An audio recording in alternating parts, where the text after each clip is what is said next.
Buenas tardes a todos. Bueno, yo me llamo Pablo Balbuena, soy artista visual, tengo una formación de arquitectura que yo creo que sobre todo pues la parte de investigación espacial pues está como muy presente en mi trabajo y bueno, pues desde hace ya unos cuantos añitos básicamente lo que hago es trabajar con instalaciones, principalmente trabajo con instalaciones específicas, quiere decir que hago proyectos de exposiciones, de instalaciones asociados a un determinado espacio y no solo asociados, sino como respuesta a un determinado espacio. Y son proyectos que en general pues trabajan, a mí me gusta decir, trabajo a un medio determinado, que puede ser, es verdad que a menudo utilizo la luz, a menudo utilizo el sonido para mi trabajo, pero a mí me gusta plantear que trabajo con el tiempo, ¿no? que realmente el medio con el que trabajo es el tiempo y lo que hago básicamente en términos temporales. Voy a articular, me gustaría simplemente pues plantear, voy a hablaros de varios proyectos.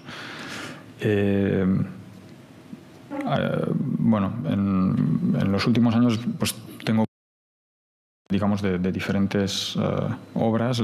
Esta idea de trabajar también específicamente te fuerza casi a cada vez que te plantean un proyecto, pues hacer una obra nueva, ¿no? Con lo cual, pues es mucho trabajo, pero por otro lado, pues también te fuerza un poco a plantear nuevas ideas en cada proyecto diferente, ¿no? Pero lo que voy a intentar, digamos, es en lugar de pasar muy rápido por muchas cosas, voy a intentar centrar un poco el tiro y también que podamos un poco profundizar o poder explicaros un poco también el porqué, ¿no? Cómo llego yo o cuál es el sentido, ¿no? En lugar de simplemente enseñaros la documentación y pasar por la superficie e intentar profundizar un poco. Y luego, pues nada, encantado de que cualquier duda que tengáis y que haya un poco un diálogo, ¿no? Al final. Voy a empezar con la primera obra que hice, que es la escultura aumentada, Augmented Sculpture, un proyecto que empezó ya en 2006, 2007 y que básicamente, pues, bueno, creo que es un proyecto que puede sintetizar un poco el inicio de esta idea de trabajar con el tiempo, ¿no? En este caso, yo estudié arquitectura y, bueno, fue un poco el proyecto que me forzó a pensar, bueno, me ha interesado siempre mucho el arte, la escultura, la instalación y en este proyecto mi objetivo, digamos, era trabajar con la escultura, básicamente, ¿no? Y la aproximación era pensar en la escultura, es decir, cómo trabajar no con la escultura como una definición de un volumen o de un espacio determinado, sino trabajar. Es decir, qué pasa cuando pensamos en la escultura en términos de tiempo. Y rápidamente, pues, el medio, es decir, en un inicio, pues, bueno, pues empecé a plantearme, ¿no? ¿Qué pasa si transformo físicamente, materialmente esa estructura o esa escultura que empezó con es un proyecto, una pequeña maqueta de cartón. Y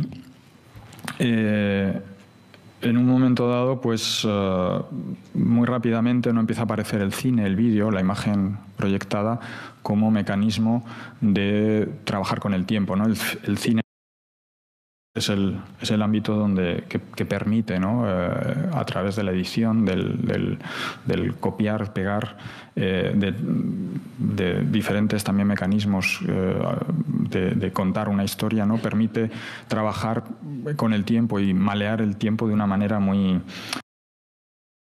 que no tenía lugar con algo físico, ¿no? Entonces rápidamente apareció esta idea de proyectar, utilizar, mezclar esas dos capas, ¿no? Una capa que era la escultura física y otra capa que realmente era reproducir esa escultura física en un ámbito las herramientas que en ese momento yo conocía, que aplicaba a la arquitectura, ¿no? Que eran programas de 3D y programas de CAD, y hacer la transformación de esa escultura en el plano virtual, es decir, mezclar el espacio real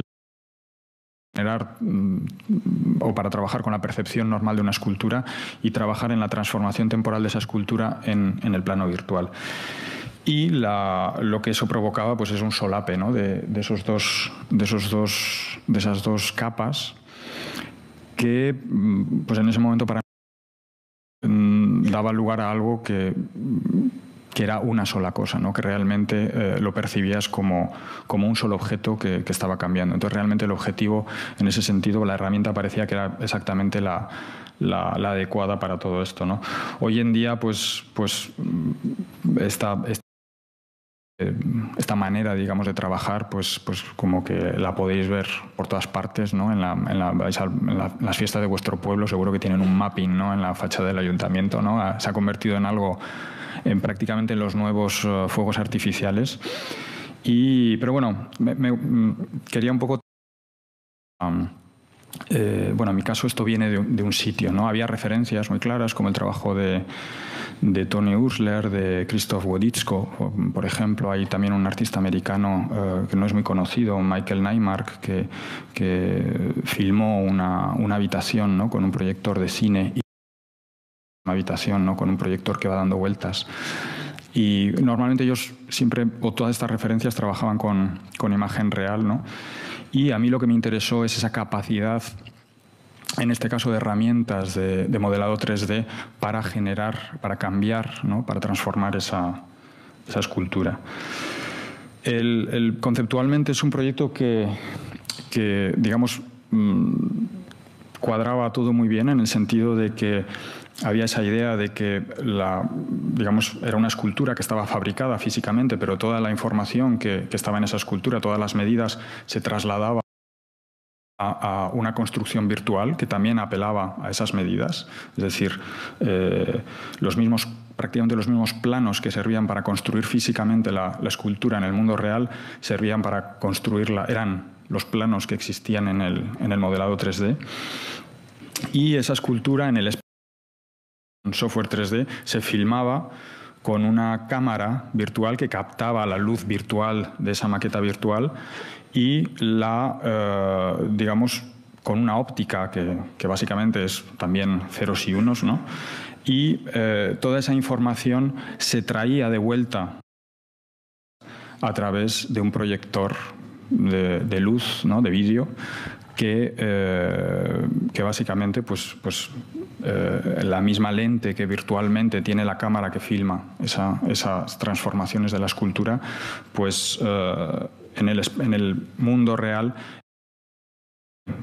de la que sale toda esa luz y al final pues la propia escultura acaba siendo la pantalla tridimensional sobre la que se proyecta ella misma. No sé, había un solape allí de cuestiones en la que todo encajaba de una manera como muy lógica y muy orgánica, ¿no? Y me interesaba también mucho el mecanismo de trabajo de toda la herramienta, ¿no? Era muy coherente con el pensamiento que había llevado a generar la escultura, ¿no? Y cómo realmente había una ida y vuelta entre lo virtual y lo real que ocurría varias veces y que me parecía que era muy interesante, ¿no?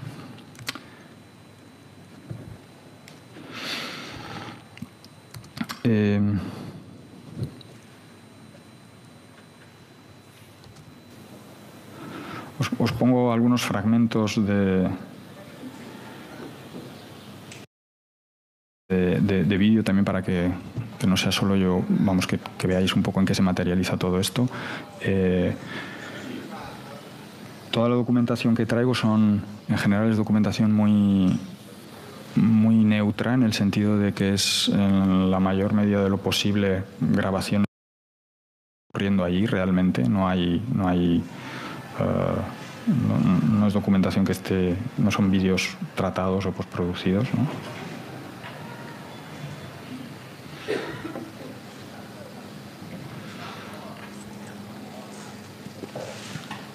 También todas las obras de las que voy a hablar, siempre tengo un poco la frustración, ¿no?, de hablar de todas estas obras con imágenes, con documentación, y son obras que realmente requieren experimentarlas de una manera física, ¿no?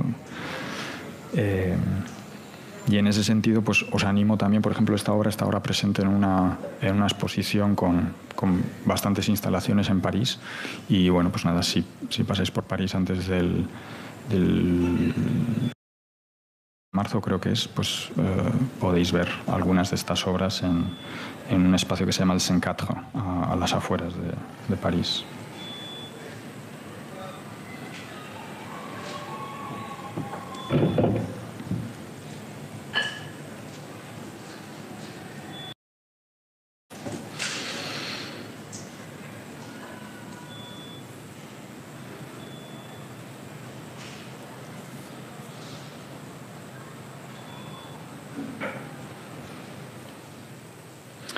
Entonces, en un momento dado, esta fue un poco la primera instalación con la como artista, y muy rápidamente, pues digamos que la reflexión fue empezar a pensar qué pasa cuando todas estas ideas, es decir, la escultura se retira, ¿no?, y empiezas a trabajar con la esquina en la que está puesta la escultura, ¿no?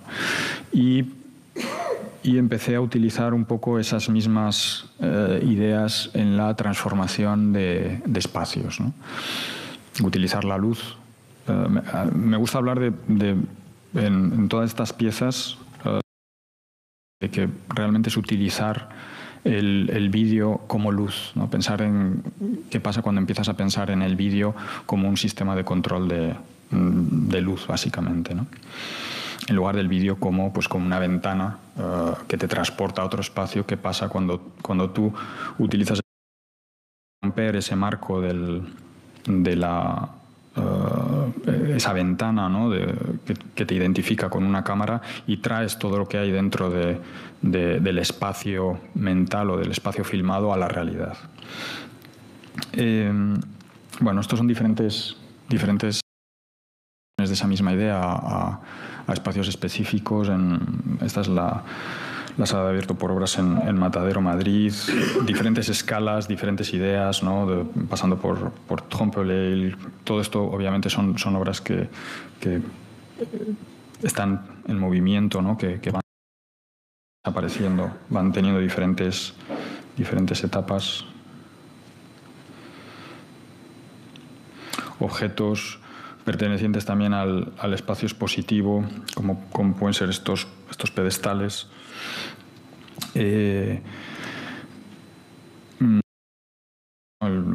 Más de galería o museo, ¿no?, tipo cubo blanco. Espacios con características más estructurales, ¿no?, como estos pilares en Laboral.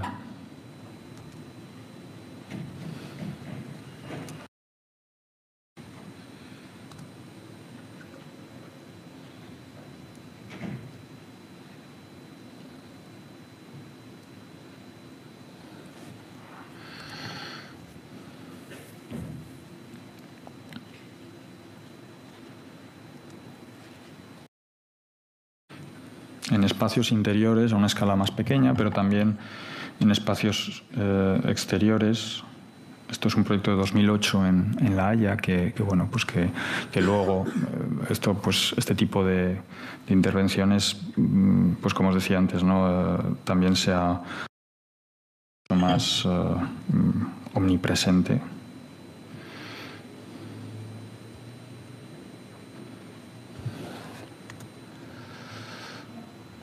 Y también pensando en, como os decía, diferentes escalas, y reinterpretando también o pensando en cuando utilizas estas herramientas que son fundamentalmente temporales para... Voy a mostrar mejor este otro proyecto. Para trabajar con sistemas reinterpretar sistemas arquitecturales, ¿no? Por ejemplo, en este caso, sistemas de repetición de elementos, ¿no? Como en la arquitectura vemos muchas veces sistemas estructurales que están generados a través de un elemento que se va repitiendo y cómo la pues va generando geométricamente pues diferentes configuraciones. Y a mí, por ejemplo, con este proyecto que se llama Time Tilings, que no deja de ser un poco una extensión de esa otra serie de Parasites que trabaja con los diferentes.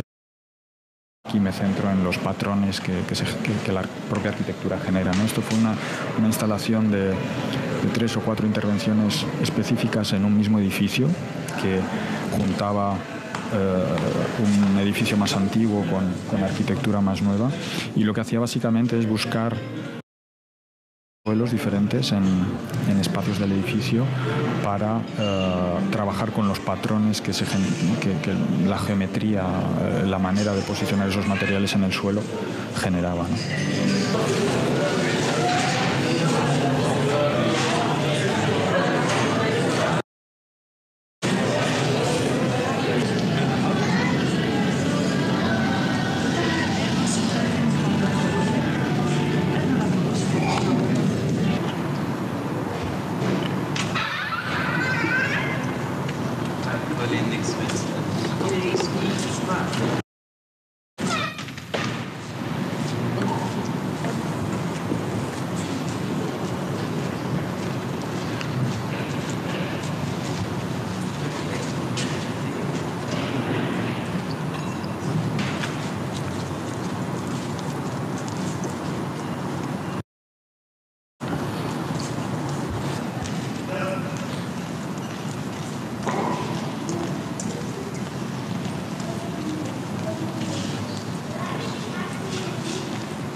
Os voy a mostrar otro proyecto que es,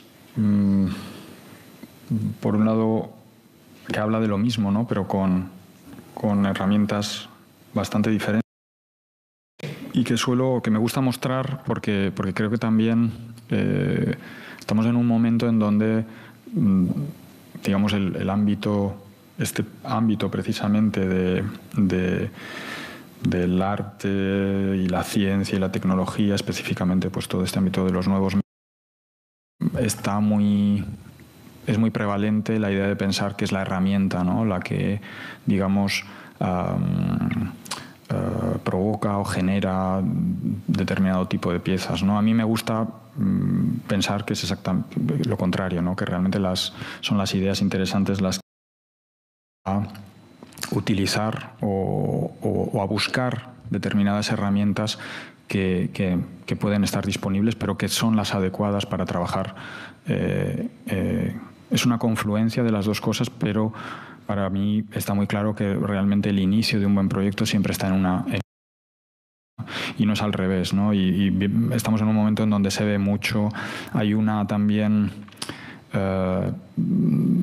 superficialización hay muchos espacios comunes en donde ves proyectos y proyectos y proyectos en donde realmente es difícil ver cosas nuevas, ¿no? Y eso viene de gente que piensa que simplemente por el uso de una nueva herramienta eso te va a dar, ¿no? Posibilidades de trabajar de una nueva manera, y pienso que una herramienta te puede provocar maneras de mirar, o puede facilitar más bien maneras de mirar, pero una herramienta de por sí nunca va a generar un proyecto en el ámbito artístico, nunca va a generar un proyecto interesante, ¿no? Esto igual os suena un poco, ¿no? Pero bueno, luego si queréis si tenéis alguna pregunta al respecto, seguro que hay alguien que disiente de esto, ¿no? Entonces, este proyecto me gusta mostrarlo porque para mí ilustra un poco el cómo formalmente no deja de ser muy parecido a otro tipo de proyectos, pero en este caso se trata de aplicar esa idea del tiempo a una galería, ¿no? A una galería de arte contemporáneo. Son espacios muy neutros, ¿no? El cubo blanco, en donde básicamente es un espacio que está creado para que cualquier cosa que metas más interesante seguramente de lo que es, ¿no?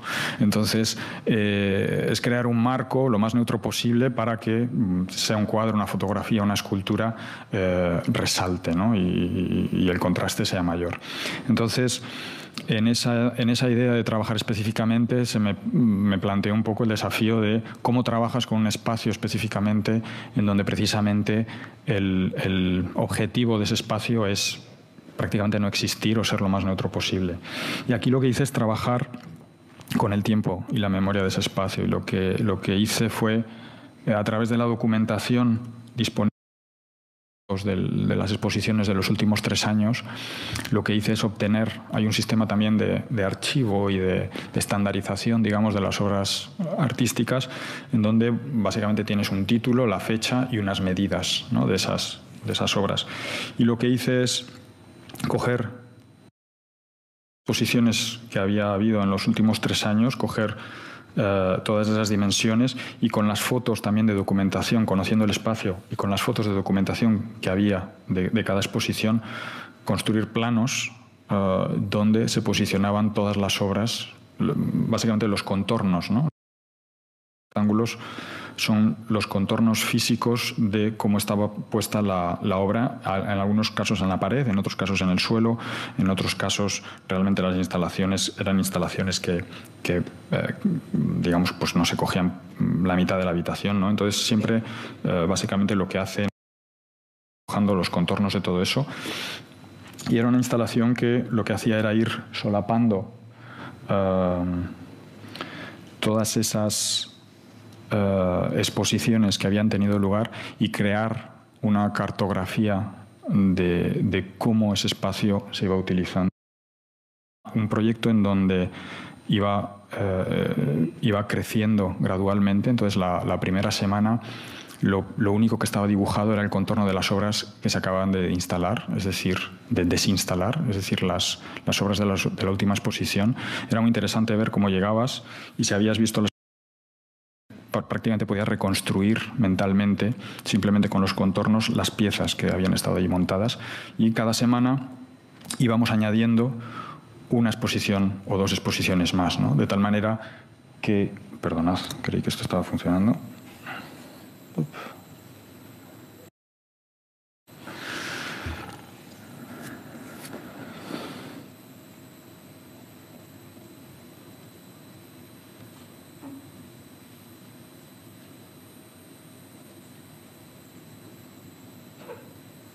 Y a medida que la exposición iba avanzando en el tiempo, se iban superponiendo, casi mirando hacia atrás en el tiempo, todas las diferentes exposiciones. Era muy interesante ver cómo se veían, por ejemplo, por un lado, la línea de horizonte en donde normalmente se cuelgan las obras, ¿no? Para que quede a la mitad, pues había una densificación, ¿no?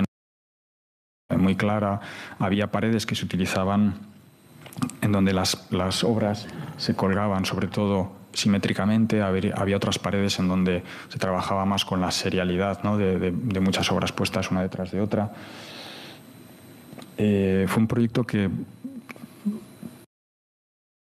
fue uno de los proyectos más satisfactorios, ¿no? Porque realmente y el material es pintura negra, es decir, hay un trabajo obviamente de documentación y de trabajar toda la información que ha pasado por la galería, ¿no?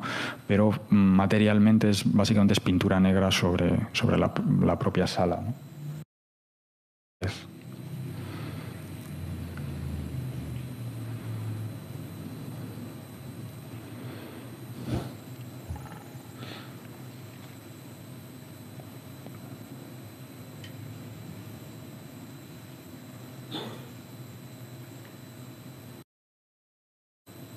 y también trabaja con el tiempo de una manera diferente, ¿no? Todas las otras obras que os he mostrado trabajan con una temporalidad que es más inmediata, en el sentido de que tú estás ahí y ves una cosa que se transforma. Aquí la transformación tiene lugar durante un proceso más largo y se van líneas de tiempo, ¿no? Por un lado, esa amalgama, ¿no?, de tiempos diferentes, de diferentes exposiciones que han tenido lugar. Por otro lado, el cómo, es decir, tú podías venir al principio de la exposición y lo que veías era diferente de lo que ibas viendo al final, ¿no?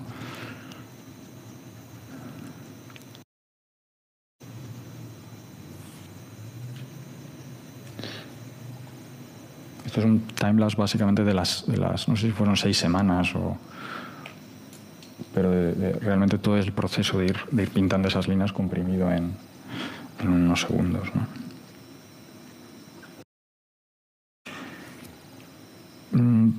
Paso ahora a otra serie de proyectos que se llama Kinematop, y que el título hace un poco homenaje a un artista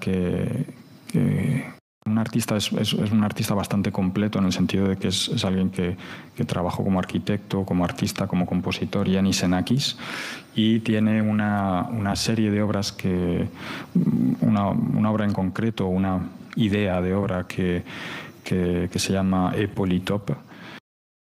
Pequeño, digamos que el título parte un poco de esa idea, de ese pequeño homenaje personal, y trabaja, pero bueno, siempre hablando de la idea de kinema y top, ¿no? Top haciendo referencia a la idea de lugar, y kinema realmente de interpretar ese lugar en movimiento. Es decir, qué pasa cuando pensamos en la transformación de un lugar en conceptos temporales, de experiencia temporal, más que de transformación espacial, ¿no? Y es la primera serie donde empieza. Siguen siendo proyectos específicos, y es la primera serie donde empiezo a trabajar con el sonido, ¿no? Entonces, en este caso,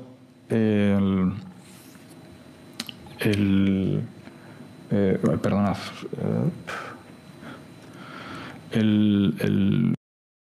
Esta serie nace en un proyecto en la estación, en la Gare d'Austerlitz, en París, que se hizo para la Nuit Blanche, que es un evento, digamos, cultural en Francia, que se hace por varios proyectos, y dura realmente una noche. Es muy intenso y hay mucha gente que sale. Entonces, esto fue un proyecto que nació asociado a este lugar, que es una estación de tren, básicamente, y me dieron la posibilidad de trabajar con unos de trenes de alta velocidad. Es un espacio de medio kilómetro de largo, ¿no? Con una capacidad también interesante, en el sentido de que cuadraba bien con el tipo de uso o el tipo de circulación, de flujo de gente que se da en ese tipo de evento, ¿no? Que es muy masivo, muy de gente. Puede circular un espacio. Y en este caso, sirvió como inspiración. El tren siempre ha sido un elemento que está muy presente en analogías o metáforas temporales. Se utiliza desde para hablar de la relatividad especial de Einstein, para describirla. Seguro que habéis tenido experiencias en el tren en donde se dan situaciones extrañas, ¿no? En donde uno, por ejemplo, está sentado en un tren y el tren, ¿no?, por la poca aceleración que empieza a moverse, pero como tu cuerpo no ha sentido esa aceleración, hay momentos en los que, por ejemplo, puedes tener la sensación de que es la estación que se está moviendo, no tu tren, ¿no? O cuando hay cruces de trenes, hay momentos en donde la referencia de otro tren en otra vía a la misma velocidad te genera una sensación muy extraña, en donde parece que estás quieto y es el paisaje que se mueve, ¿no? Estos cambios de referencia que tienen absolutamente que ver con la percepción, pero que generan cambios en la sensación que tenemos de cómo nos estamos moviendo, me interesaba mucho. La idea de que esto fuese una estación me parecía que era el lugar, ¿no?, para empezar a pensar digamos, cómo pensar en términos temporales en la estación y tratar la estación como un objeto en movimiento, sin obviamente que mover la estación, ¿no? Pero cómo se podía generar esa sensación de movimiento. Os traigo algunas referencias visuales.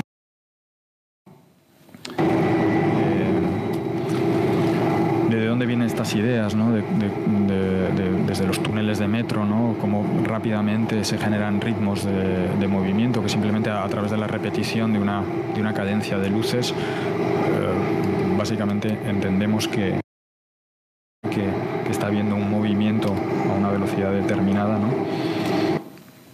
Eso mismo tiene lugar también durante el día, ¿no? Donde la referencia, por ejemplo, entre espacio interior y espacio exterior tiene lugar prácticamente exclusivamente a través de las sombras de los árboles o de los edificios que pasan, ¿no? en los lados del tren y generan realmente es decir, el movimiento no está generado por nuestro cuerpo, una aceleración que tiene lugar en nuestro cuerpo, sino que está generado por de la luz y del sonido, ¿no?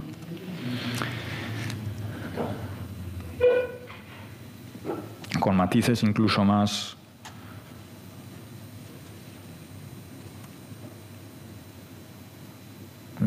todavía más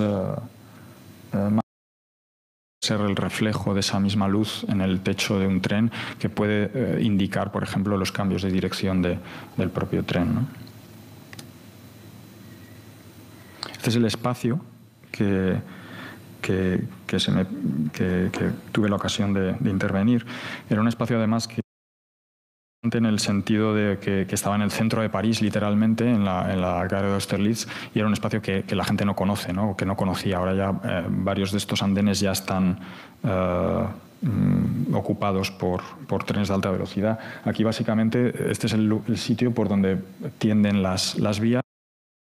Lados, ¿no? Es donde construirían o donde luego han construido los andenes, ¿no? Por donde se accede a los trenes, ¿no? Y rápidamente aquí lo que identifiqué es ese elemento que se repetía, arquitectural, y que, digamos, trajo un poco la idea si queréis, para mí el frame o el píxel, ¿no? Pues era esa columna físicamente, ¿no?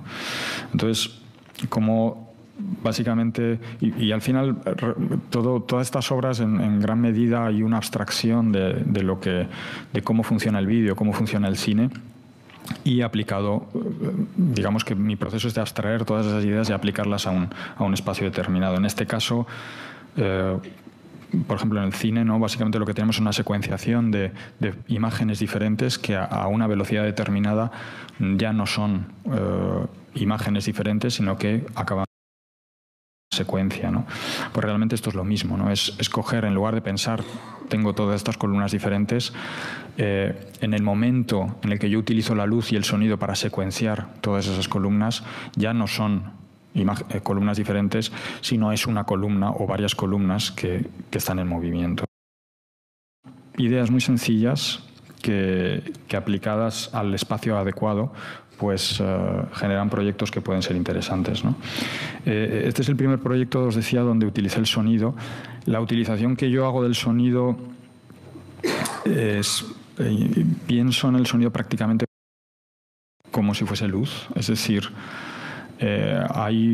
no me interesa, culturalmente tenemos asociado, tenemos una cultura visual muy potente, la cultura sonora es mucho más reducida y además la cultura sonora está asociada o está socialmente, culturalmente vinculada a la música, ¿no? Eso tiene unas limitaciones en el sentido de que siempre pensamos o casi siempre pensamos en el sonido prácticamente como música, con una linealidad temporal y una asociación también narrativa a provocar sensaciones, de contar historias, ¿no? Y yo trabajo con el sonido de la manera opuesta, ¿no? Es decir, a mí lo que me interesa no es tanto lo que suena, sino cuándo y dónde suena, ¿no?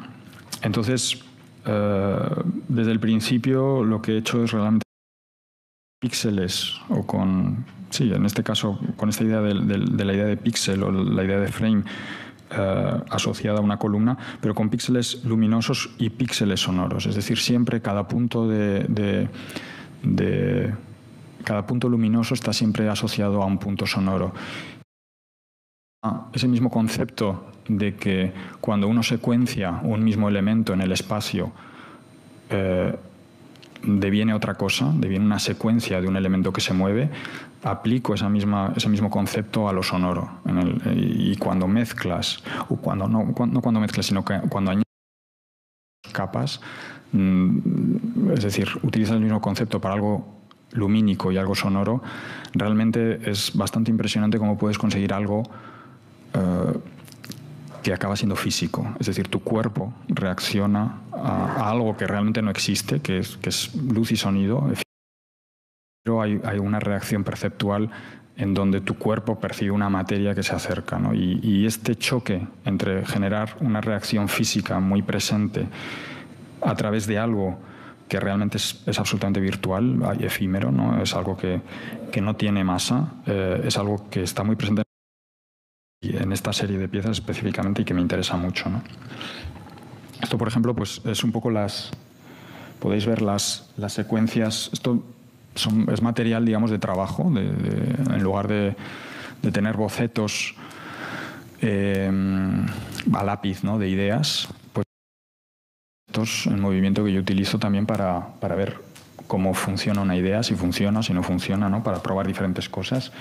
Y bueno, lo que me interesaba mostrar aquí también es cómo, bueno, hay una parte pues donde ves realmente cómo te puedes imaginar cómo va a funcionar ese proyecto, pero también hay una parte más abstracta que te permite pensar, por ejemplo, en el tipo de secuencias, en qué pasa si los pilares los píxeles son los de un lado, los de otro, si tiene que ser algo que esté basado en la aceleración o en la velocidad, o es una secuenciación de intervalos.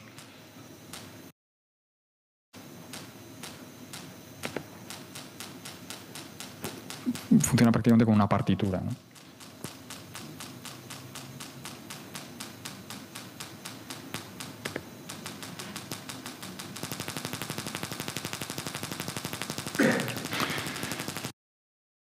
Ay, perdonad. Op.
Simplemente la espacialización de ese mismo sonido realmente creaba patrones sonoros que eran mucho más ricos que el propio sonido obviamente aislado.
un proyecto donde confluyeron también muchas cosas. Por un lado, la posibilidad de trabajar a esta escala.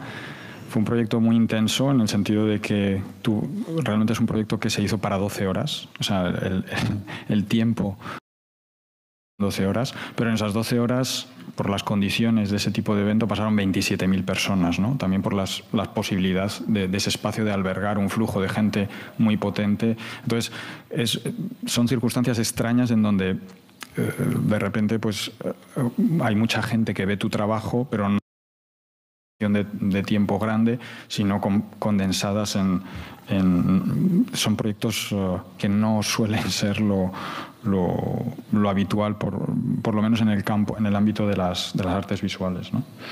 Esta manera de trabajar, esta serie de Kinematop, materializaciones, también espacios diferentes, desde una obra también para un espacio en la Fundación Telefónica en Madrid. Esto, por ejemplo, es otra pieza en unas escaleras, en unas antiguas minas romanas en Reims, en Francia, que ahora es una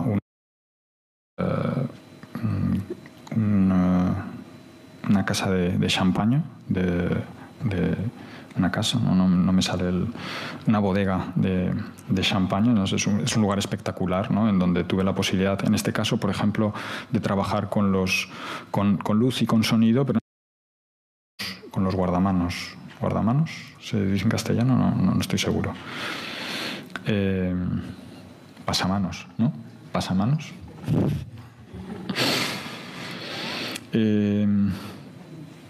Bueno, ya os digo, es una idea que lo que intento es un poco un mismo concepto a espacios que lo permiten, ¿no? Ha habido también otras obras donde he podido trabajar, en este caso en el Museo de Historia y Arte de Ginebra, con una escalera monumental. Quizá este proyecto no lo voy a...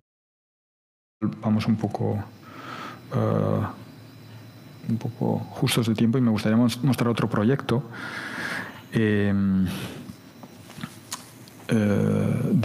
año, esto fue 2017, hace un poquito más de un año, que fue también un proyecto que me gustaría mostrar también un poco para que veáis. Creo que es interesante el ver el mecanismo de trabajo, ¿no? La forma de pensar o de cómo interpretar diferentes lugares con ideas similares, ¿no? Y en este caso, y también que fue un proyecto muy bonito porque es un lugar muy especial.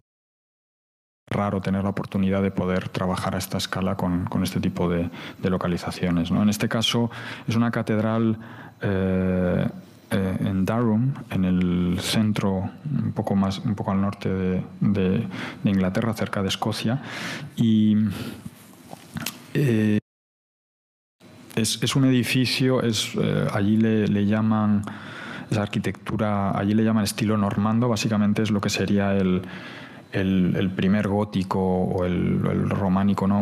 El momento entre el románico y el gótico, pero con en este caso importado del norte de Francia, y es un edificio que en términos, obviamente, pues creo que es Patrimonio de la Humanidad de la UNESCO. Es un edificio que culturalmente pues tiene mucho peso. Es un edificio con mucha historia, que ha sido utilizado pues ha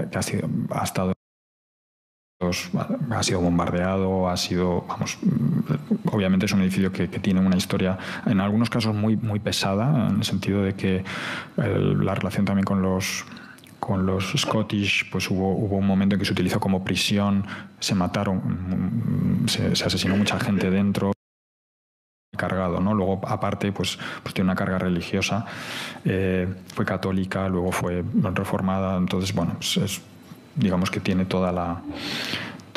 Entonces, cuando se trabaja específicamente, el trabajar con este tipo de lugares, pues también te abre mucho el abanico, ¿no? Y te da posibilidades a trabajar con espacios con esa carga, ¿no? En este caso, yo, bueno, lo que hice básicamente es intentar invertir un poco de tiempo allí, intentar un poco empezar a pensar, ¿no? ¿Qué es lo que yo podría hacer allí? ¿Qué puedo aportar yo, ¿no? Y en un momento dado, en ese momento estaba investigando la conexión entre patrones. Me interesaba y me sigue interesando, es algo que sigo desarrollando de otras maneras, pero me interesaba encontrar, es decir, la vinculación, cuando hablamos de lo digital, la idea de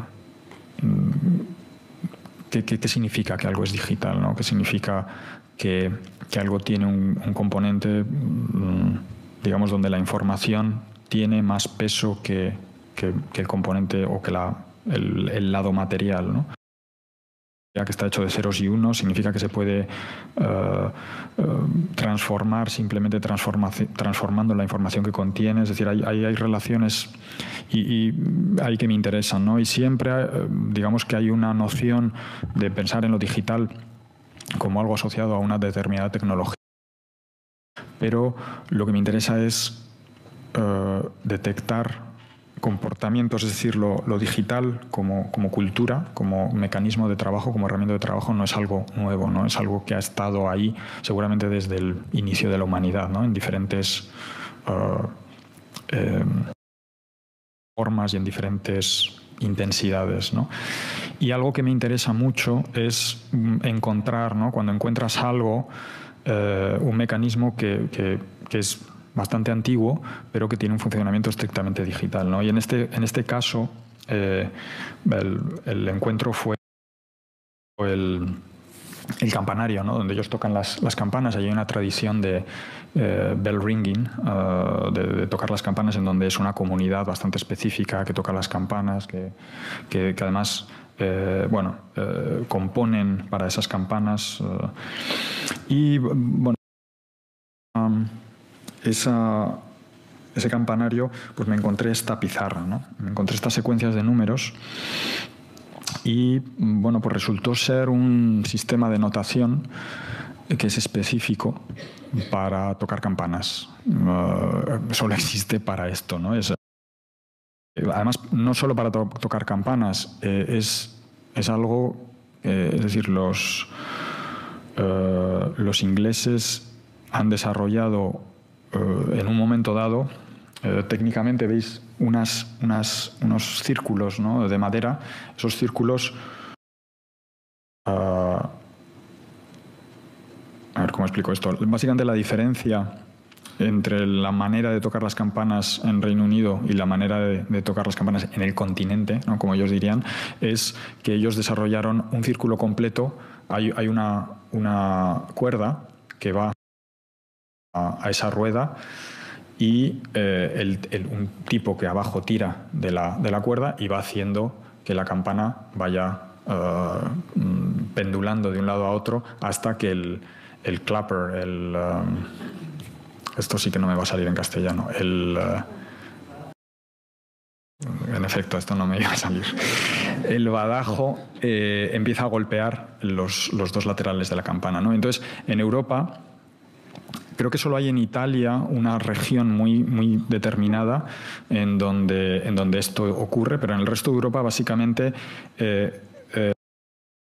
esa rueda no era un círculo completo, sino que empezó por siendo un trocito, luego acabó siendo un cuarto de círculo, es decir, el recorrido de la campana se limitaba lo suficiente para que empiece a sonar, ¿no? Eso lo que hace es que auditivamente básicamente cuando en el continente lo que oyes es no hay un orden, ¿no? Hay campanas que repican, ¿no? Pero no hay una composición. Bueno, pues simplemente el hecho de desarrollar esta técnica donde ellos podían girar la campana a 360 grados evitaba el hecho de llevar la campana desde un punto de reposo a un punto de equilibrio. Es decir, podían girar la campana hasta un punto en donde la campana queda boca arriba y una persona, es decir, pensar que estamos hablando de toneladas, ¿no? El llevar esa campana a un punto de equilibrio permite que una persona, sujetando con un poquito de fuerza la cuerda, permite aguantar, aunque solo sea un medio segundo, la campana, pero les permite controlar la temperatura campana, ¿no? Y solamente eso lo que provoca es una manera, desde el siglo XVII, desde el siglo XVII no, desde mucho antes, pero todo esto empieza a ser más desarrollado en el siglo XVII, deriva en una manera de tocar las campanas en donde ellos de sonidos que son, bueno, cada campana tiene una nota y ellos controlan esa secuencia de notas, ¿no? Y esta notación llega a través de todo esto, ¿no? Simplemente de una pequeña variación de que ellos consiguen cerrar el círculo y se desarrolla una manera de tocar las campanas completamente diferente.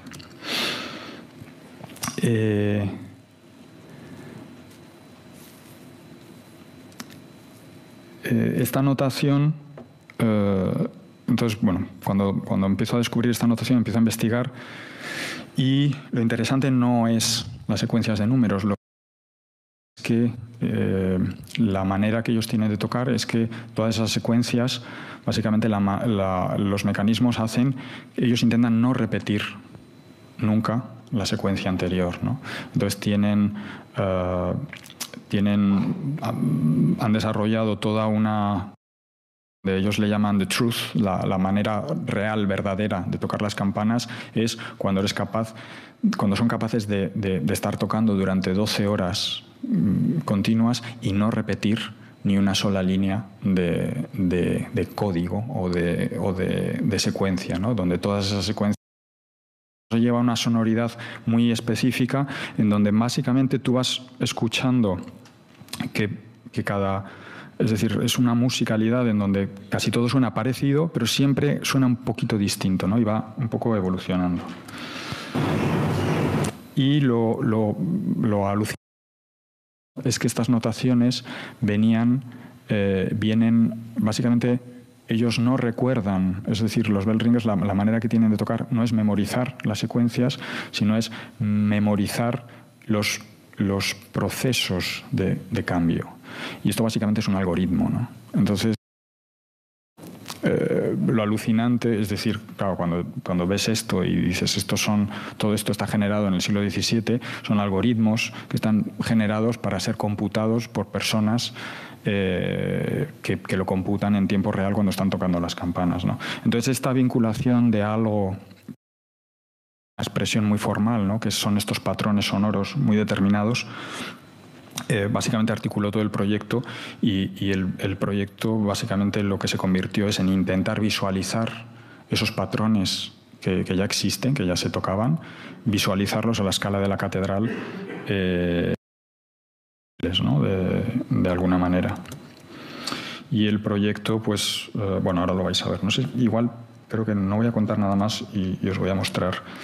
Os pido que no grabéis este vídeo. Esto es algo que os muestro así un poco en petit comité. Que no tengo disponible públicamente, entonces lo único que os pido es que, bueno, pues que no lo difundáis, ¿no?